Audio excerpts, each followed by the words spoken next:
અત્યારે તમને લઈને ઊભા છીએ સોફ્ટકોમ કોમ્પ્યુટર અને રાધે ક્લાસીસમાં આપણા સુરેન્દ્રનગરમાં જે 60 ફૂટ રોડ ઉપર આવેલી શોપ છે ને 20 વર્ષ પૂરા થઈ ગયા છે ને 21મા વર્ષમાં મંગલ પ્રવેશ કરવા જઈ રહ્યા છે અને તમારા માટે આ 21મા વર્ષમાં મંગલ પ્રવેશના કારણે જબરજસ્ત ધમાકેદાર ઓફર લઈને આવી ગયા છે, જેમાં સિંગલ પેજ તમારે ઝેરોક્સ કોપી કરાવવું છે માત્ર 1 રૂપિયામાં અને આગળ પાછળ કોપી કરાવો છો તો માત્ર 70 પૈસામાં ઝેરોક્સ કાઢી આપવામાં આવશે। અને એના સિવાય અત્યારે કોલેજમાં પ્રોજેક્ટ બહુ જરૂર પડતી હોય છે છેલ્લા વર્ષવાળા વિદ્યાર્થીઓને, તો દરેક કોલેજને લગતા દરેક વિષયોને લગતા પ્રોજેક્ટ પણ તમને આ જગ્યા ઉપરથી બનાવી દેવામાં આવશે। જેમાં વાત કરીએ ડિગ્રીની તો BA, BCom, B.Ed, BBA, MBA, MCA, MSc, IT, MSW એન્જિનિયરિંગના પ્રોજેક્ટ કે માસ્ટર ઓફ PhD ના પ્રોજેક્ટ પણ તમને આ જગ્યા ઉપરથી મળવાના છે। એના સિવાય ફાર્મસી પ્રોજેક્ટ છે, થીસીસ બાઇન્ડિંગ તમારે કરાવવું છે તો એના માટે પણ થીસીસ બાઇન્ડિંગ પણ આ જગ્યા ઉપર થઈ જવાનું છે।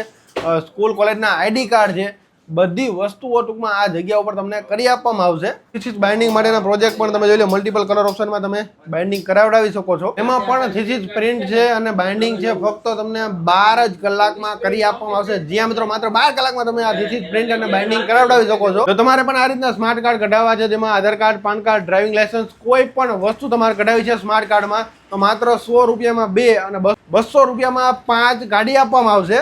જો તમારે આવું ટોનર રિફિલિંગ કરાવવું છે પ્રિન્ટરનું, તો એ માત્ર 200 રૂપિયામાં કરી આપવામાં આવશે। અને એના સિવાય નવી કાર્ટ્રીજ લેવી છે તમારે, RC કાર્ટ્રીજ, તો માત્ર તમને 400 રૂપિયામાં નવી કાર્ટ્રીજ પણ આ જગ્યા ઉપરથી મળવાની છે। અને પાસપોર્ટ ફોટોસ આ જગ્યા પર માત્ર 50 રૂપિયામાં 15 નંગ કાઢી આપવામાં આવશે। એના સિવાય જો કાર્ડ, કંકોત્રી, લેટર પેડ કે બિલ બુક તમારે પ્રિન્ટ કરાવી છે તો એ પણ આ જગ્યા પર પોસિબલ થવાનું છે। તો મિત્રો તમારે પ્રિન્ટ કરાવી હોય ને તો આખા ગામમાં નહીં, ગમે એ જગ્યાએ ફરી લેજો, આનાથી સસ્તું કોઈ પણ જગ્યાએ તમને નથી મળવાનું। હા, સોમવાર હોય કે રવિવાર હોય, કોઈ પણ દિવસ હોય, સવારના 9 થી લઈને રાતના 9 સુધી દુકાન તો ખુલ્લી જ રહેવાની છે। બાકી તમારે કોઈ કામ હોય તો ડિસ્પ્લે પર નંબર આપેલો છે, ડાયરેક્ટ કોન્ટેક્ટ પણ કરી શકો છો।